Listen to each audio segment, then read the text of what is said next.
তোমার সাথে রোজা অবস্থায় কেউ যদি ঝগড়া করে, তোমারে যদি মন্দ কিছু বলে, গালি দেয়, তুমি বলে দিও ভাইয়া আমি রোজাদার। রোজাদার গালি দেয় না,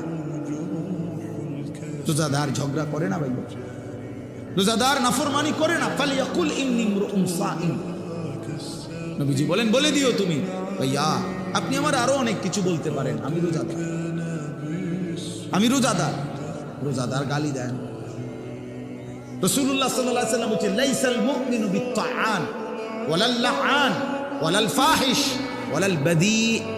এটা হাদিস। নবীজি বলেন মুমিন খোঁটা দানকারী হয় না। খাবাইয়া 10 টাকা খাবাইয়া আবার এক সপ্তাহ পরে দাদা এদিনও তো তোরে 10 টাকা খাবাইলাম, আমরা এতে না খাওয়ানি ভালো ছিল।